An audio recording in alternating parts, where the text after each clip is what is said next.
Hello, human beings of planet Earth. You can tell that introduction was recited, and if you are skilled enough as a psychologist, you can also tell that this was not the first time for which that sentence was recited, and that is because I recorded something starting with that introduction right before this session, and the quality for that recording session was so bad that I just had to not post it.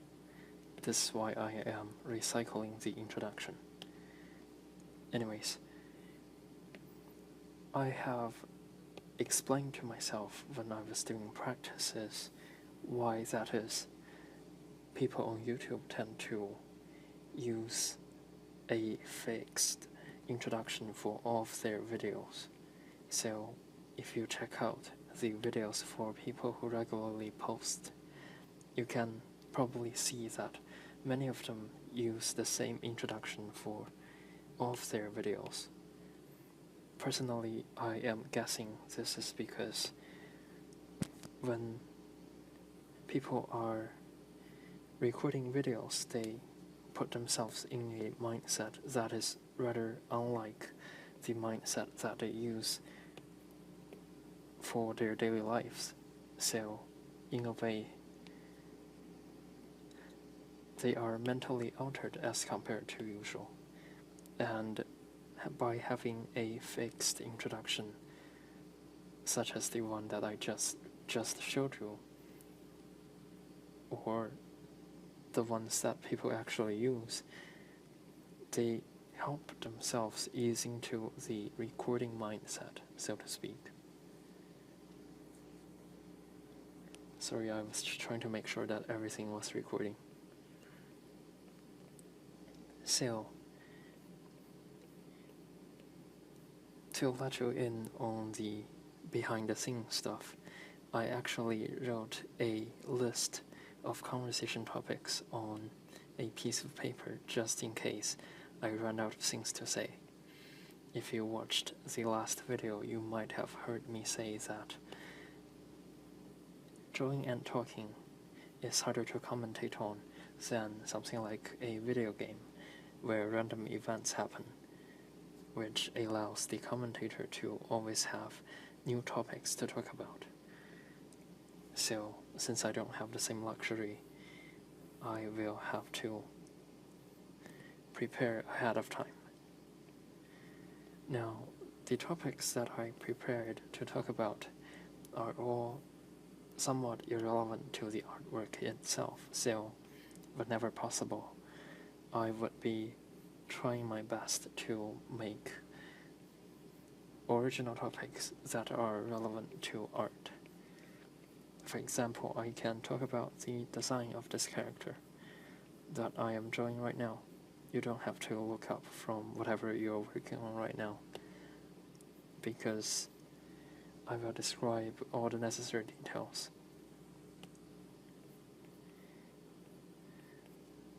If you are able, the background of this character that I am working on right now is a star. And if you know the basics of astronomy, you will know that the sun is a star, and most stars would resemble the sun if you are up close. That being said, you can say that a character so close to a star is essentially flying towards the sun. That should ring a couple bells, suggesting the origin of this character, namely Icarus, or Icarus if you pronounce it that way. I noticed a trend in the things I do, which is that there are most of my characters that are modeled in a more common procedure are generally somewhat androgynous. So with this character, I tried my best to develop a prominently masculine body type.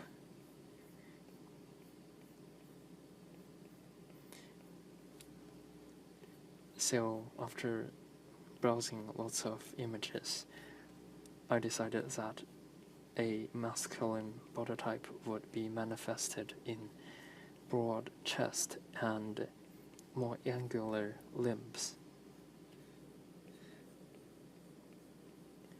However, with the way this image is set up, those features are not exactly visible.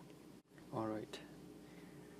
I lost my concentration a bit because I had to edit out a session of interruption.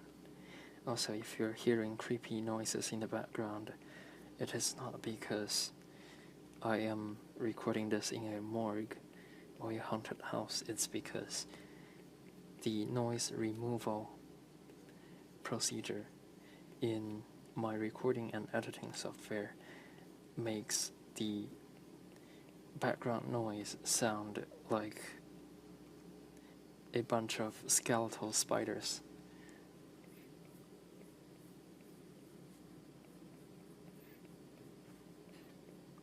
The goal of my current character design is to explore the concept of having a stereotypically, positive image that is being assigned to an antagonist. So I guess heavy spoilers here, but the character that I'm drawing right now is going to be an enemy for my protagonist. However, I deliberately chose to make this character appear in a positive light. I feel like there are more things that I can talk about on this character, but if I can't think of anything soon enough, I guess I will have to talk about some of my prepared list of topics. Well, if I think of anything, I will come back to this, but for now, here is emergency topic number 1, color theory. If you are a digital artist, you probably know that the way color works for digital media is by combining 3 different channels of light, namely red, blue, and green. So the combination of red and green light would give you yellow, and so on. However, if you are working on traditional media and have used color before, you may be confused because you may have believed that the primary colors are red, yellow, and blue.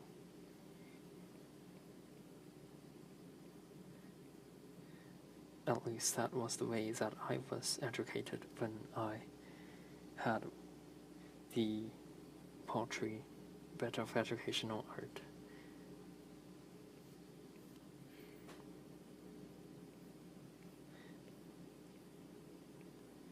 My guess is that the reason why red, yellow, and blue are used as the primary color for painting is because those 3 colors happen to be the kind of pigments that is available to earlier artists, and it just so happened that these 3 types of pigments are useful for blending purposes, so that you can blend 2 of those 3 pigments to create all the conceivable colors.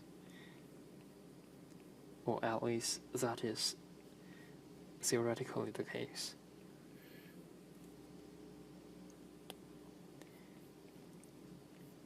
However, if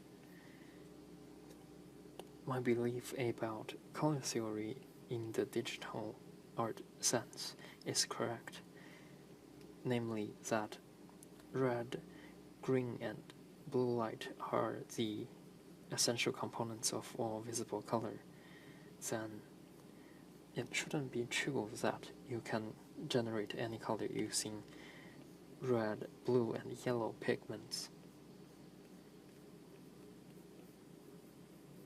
For example, I don't think it's possible to generate highly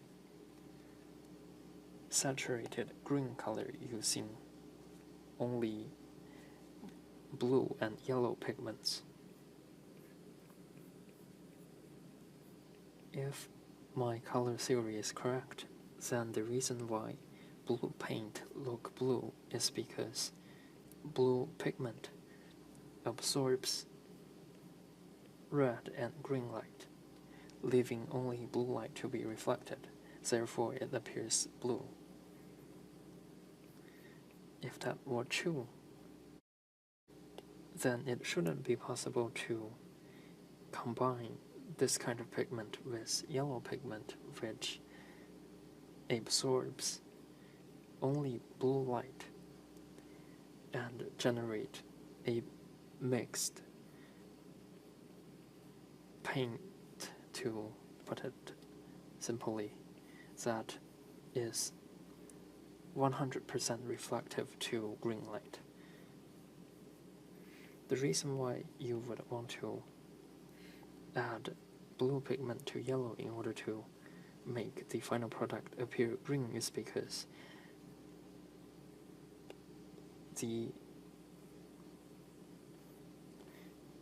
blue pigment is supposed to absorb the red light from the yellow pigment so that only green light is left to be reflected.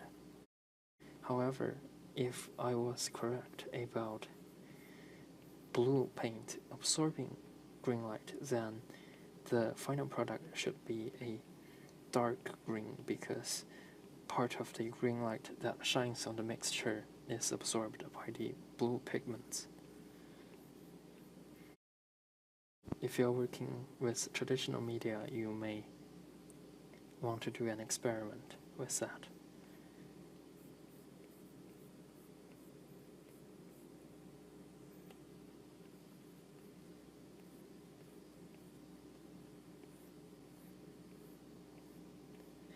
Also, speaking of colors, many people, especially children, think that there are 7 major colors as per the acronym ROIGBIV, which ends with blue, indigo, and violet. Most of us, I imagine, already know that this is not exactly correct, or not exactly useful. And a number of us knows why that acronym existed in the first place. However, for those who don't, here's an explanation.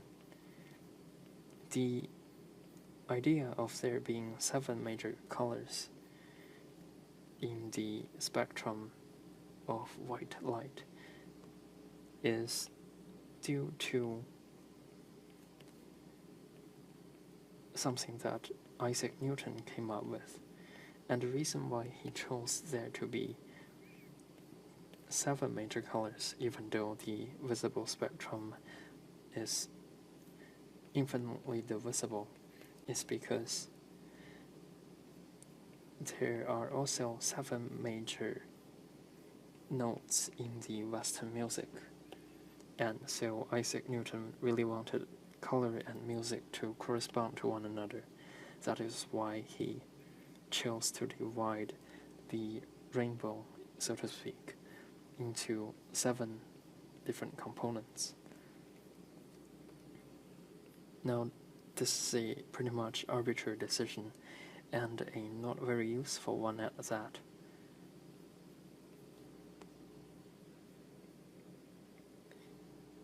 It made the incorrect assumption in many people about the nature of white light, namely that there is such a color in white light as violet.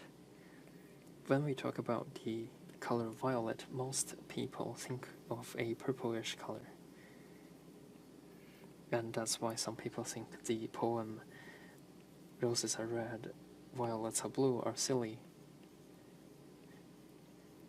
Because, as a matter of fact, that poem is describing violet flowers, which, in the context of the poem, were blue.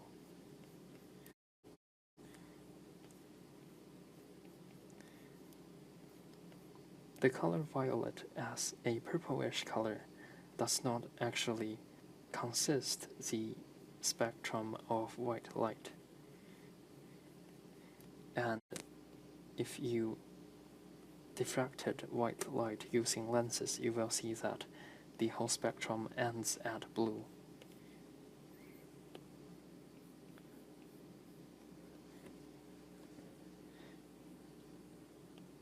So, when Isaac Newton used the word violet, he really meant deep blue, or true blue. However, somehow later on people decided that violet is a purplish color, and also when we look at the rainbow, the outer edge of the rainbow seems purple. So that idea that violet is a purplish color and that it is a component of white light got planted into the general public's collective psyche.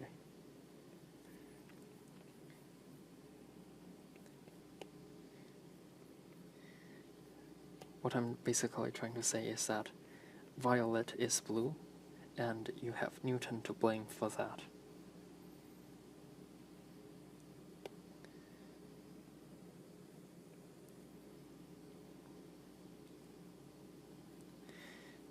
I'm not going to do the head for my characters just yet.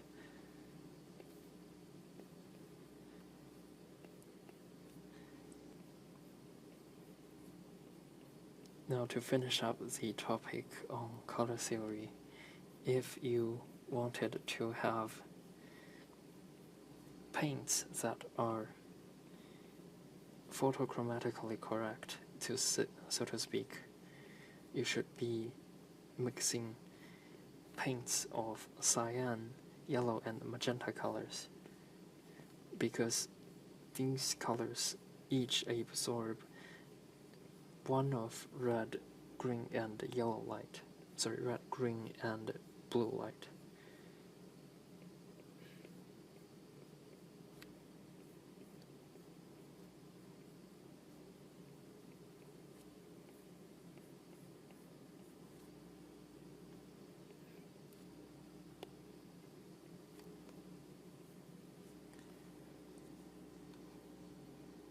Excuse me, I was just checking on the length of this video, only to notice that it hasn't run nearly as long as I wanted it to. Alright, let's move on to emergency topic number 2. What is the image that you think of when we talk about the concept of animal cruelty? You may recall posters showing images of vulnerable-looking puppies or cruelly treated farm animals, such as chicken and cows. But have you noticed the common thread throughout these images? I think something that's shared by these images is that they are all concerned with either mammals or birds. Now, why is that? Is it because only mammals and birds are treated badly by human beings? To an extent, that might be true, because those are the types of animals that are being systematically exploited for commercial purposes. However, it's rare to see animal rights activists defend only the animals that are being exploited. Or maybe I'm wrong, but that's my impression anyways.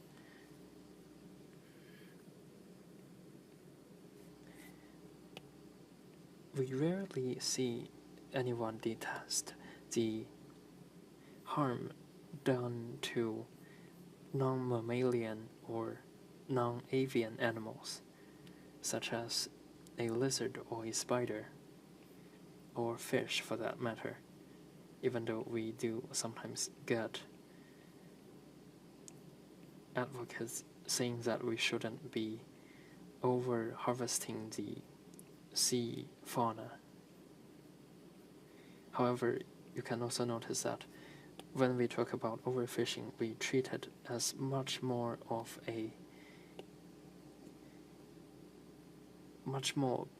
like a business rather than a movement, if you understand what I mean. Because when we talk about treating mammals and birds properly, we seem to approach the problem from a matter of ethic rather than a matter of resource management. Now, why is that?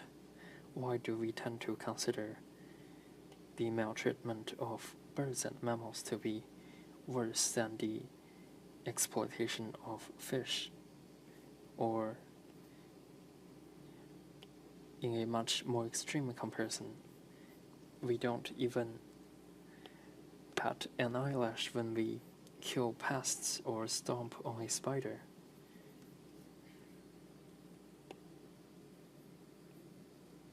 For the latter comparison, you can partly say that it is because when we are killing a vermin or something that repels us, we feel a kind of antipathy to the organism that we are destroying, which I guess justifies our action to eliminate them. However, I have also heard arguments that the reason why different animals are being treated differently is because they have differing capacity for suffering. It is then proposed that mammals and birds are capable of greater amount of suffering than fish or reptile, and indeed more so than any invertebrate.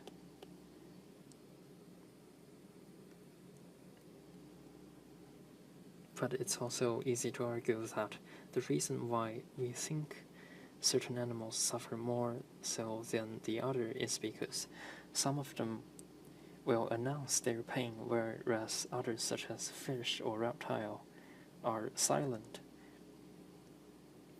so we can't hear their screaming when they are being destroyed.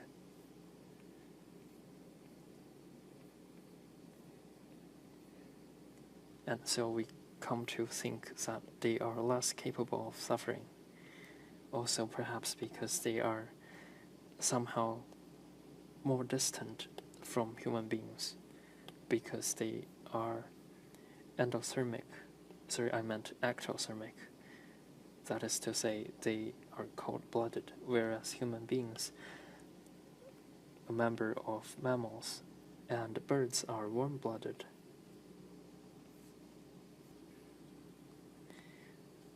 Now, let's not question whether or not it's ethically correct to treat different organisms differentially based on their capacity to suffer.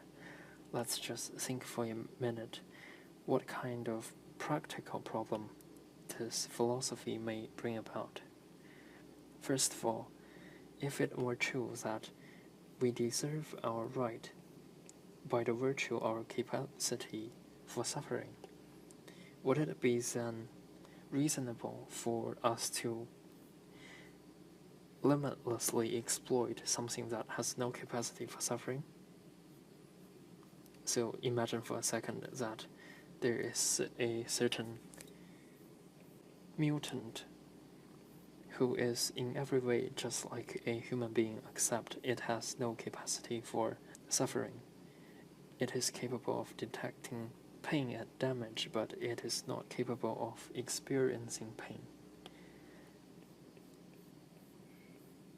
Of course, whether or not such a organism is psychologically possible is a different matter, but we would probably have trouble stomaching the idea that such a human-like thing can be infinitely exploited due solely to its inability to suffer. Similarly, if a being's extent of right is based on their capacity for suffering, then would it be possible to somehow create an organism with a greater capacity for suffering? And that being the case, we have to accommodate that organism even more so than we accommodate ourselves. For instance, if it's a carnivorous organism who suffers immensely when it is not fed human meat, and its total suffering in that case would outweigh the total combined suffering of the entire human race. In that case, shouldn't we feed ourselves to that organism?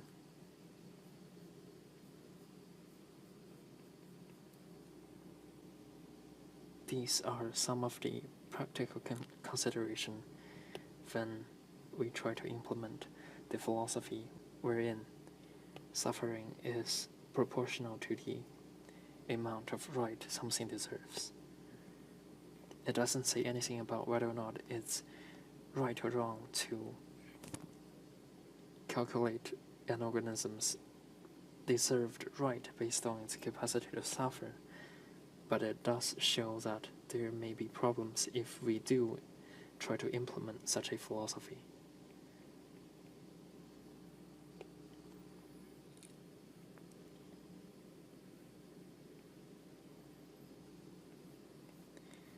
Let us talk about something art relevant at last. I have been watching somebody showing their viewers the work that the artists have done earlier in their life, and I see that for a long time the artists' work are rather, I don't know if there is a more elegant word for it, but it's rather low quality in the beginning, as can be expected. The interesting thing about that is this kind of low quality work persisted for a long time, and then at some point there was a sudden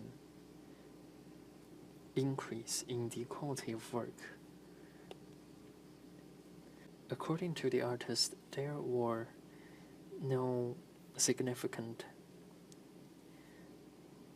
changes that took place during that time, so no special training or any kind of intensive exercise. That kind of reminds me of my own progression in learning art.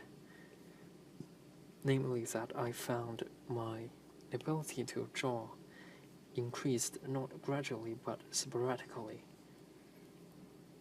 So when I began drawing things, one of the first things I remember drawing is an interpretation of a painting. The subject of the painting was the construction of the Babylon Tower. In the interpretation of that painting, I used only stick figures to represent the human beings. And for a long time, I couldn't do anything more than a stick figure for human beings. However, when I was in grade 7 or so, I suddenly began drawing humanoid figures with distinct limb and features. None of them were exactly human. They were all half monster, half human, sometimes just entirely non-human with a face or something vaguely resembling intelligence. Well, I shouldn't say intelligence, but rather humanity.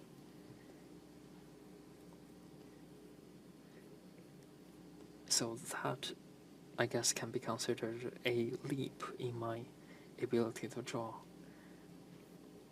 And then, all of a sudden, I began capable of drawing facial features, starting with the eyes and mouth.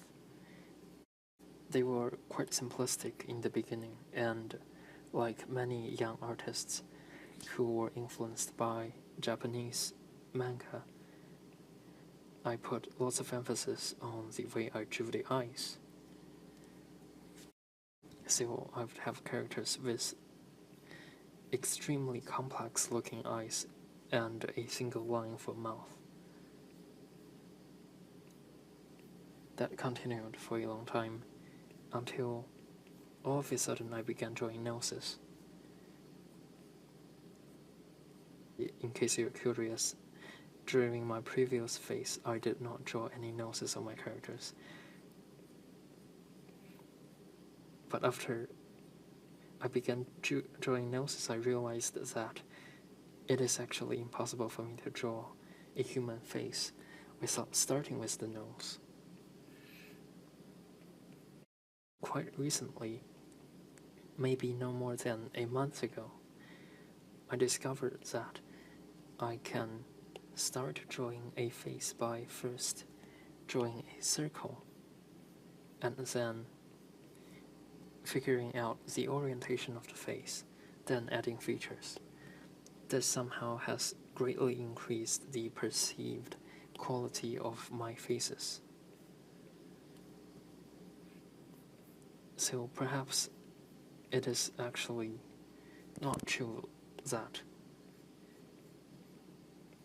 your skill in art would increase gradually, but rather the improvement happens in short bursts.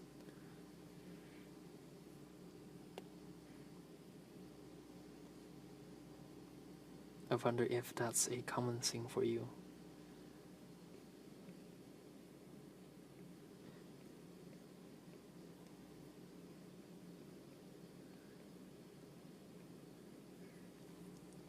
While I try to decide whether or not I should move on to the next emergency topic, I guess I might as well add a few comments on what I'm doing right now. So, these are the establishing shots for the new character.